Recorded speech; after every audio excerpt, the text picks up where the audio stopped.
are today on the north side of Fort Stewart installation at the 2nd Armored Brigade Combat Team footprint. In just a moment, I'm going to introduce you to Brigadier General John Lubis. That's spelled J-O-H-N,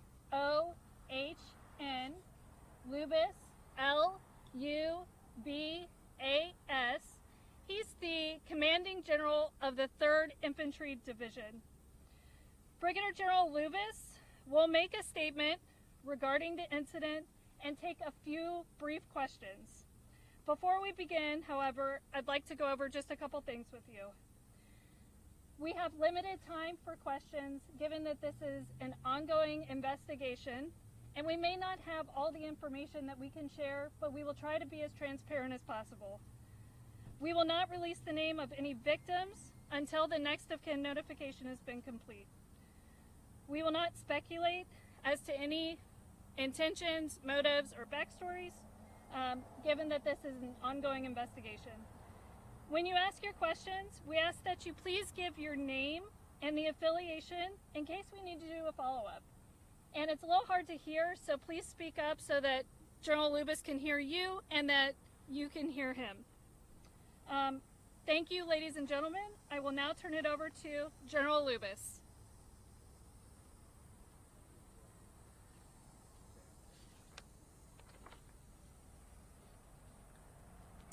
Good afternoon, ladies and gentlemen, and thank you for joining us.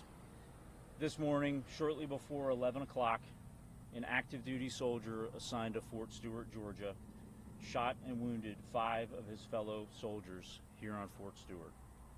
Thankfully, all are in stable condition and all are expected to recover. The alleged shooter is in custody. We have reestablished security. I have lifted all lockdown measures on Fort Stewart, and there is currently no threat to the local community. I'd like to recognize and thank our Army law enforcement and medical personnel and our partners from local, state, and federal law enforcement and emergency services for their quick response and support. I would also like to thank the brave soldiers who immediately intervened and subdued the shooter. These soldiers, without a doubt, prevented further casualties. Our wounded soldiers were initially evacuated to Wynn Army Community Hospital right here on Fort Stewart. All arrived in stable condition, and 3 of the 5 required surgical intervention. 2 have been transported to Memorial Hospital in Savannah, Georgia for additional care. We have identified the alleged shooter as Sergeant Cornelius Radford, an automated logistics sergeant assigned to 2nd Brigade Combat Team. Sergeant Radford has not previously deployed to combat. Sergeant Radford has been interviewed by the Army Criminal Investigation Division and is currently in pretrial confinement, awaiting a charging decision by the Office of the Special Trial Counsel. Right now, our primary focus is first on caring for our injured soldiers and their families, and also supporting the soldiers of the Spartan Brigade. All of the families of the victims have been notified, and we're wrapping our arms around them and ensuring we provide them all the support that we can. Before I take questions, I want to remind you that this is an ongoing investigation and we're still gathering questions.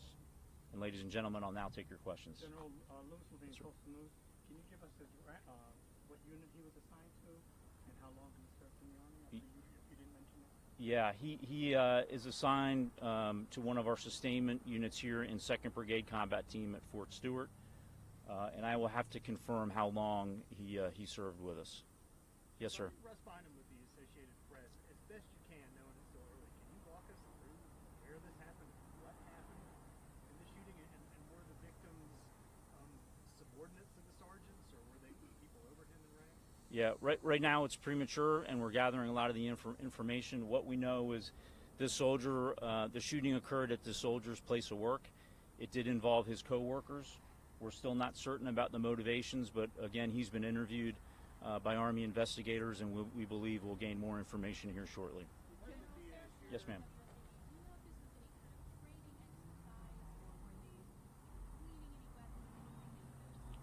No, ma'am. We don't have any reason to believe it had anything to do with a training event. Other than that, I can't state the motivations for this soldier.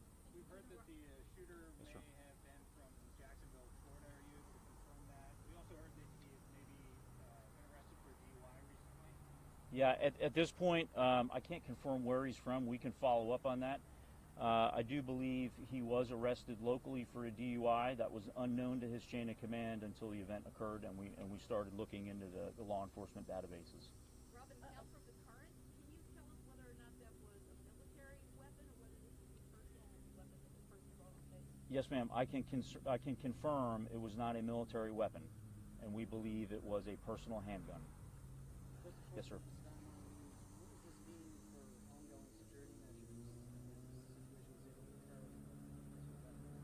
Yeah, I'm very confident in the security of this installation.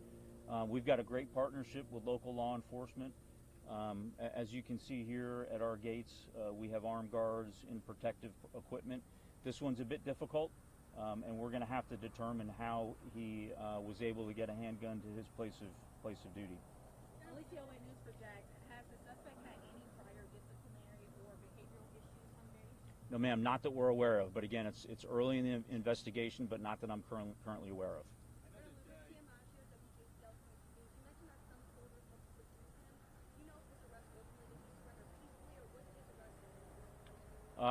I don't have the details on that, but I know that his soldiers in the area that witnessed the shooting immediately and without hesitation tackled the soldier, subdued him, that allowed law enforcement to then take him into custody.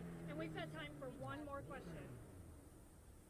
I know that you can't speak to the motivation, but if this turns out to be some situation where somebody had extremist beliefs or maybe classified as a terrorist attack, I mean, how does that change the basis of response or the basis of investigation moving forward? Yeah, currently we have no reason to believe any of that is the case. However, we continuously assess the threat environment, both in the immediate area and across our Army and DoD installations, and we will address the threat level accordingly. Yes, sir. He was a sergeant. Ladies and gentlemen, thank you for your questions, and again, thanks to the local responders and the local community for their help. Thanks, and have a great afternoon. Thank you. Hey, I'm going to give you the proper spelling of. I'm going to give you the spelling of the assailant. The first name is Cornelius. It's spelled Q-U-O-R-N-E-L-I-U-S.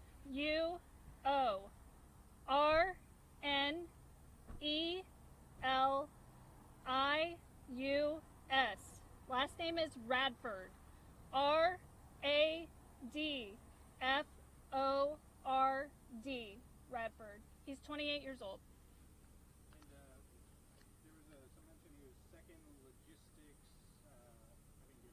Yeah, so he is a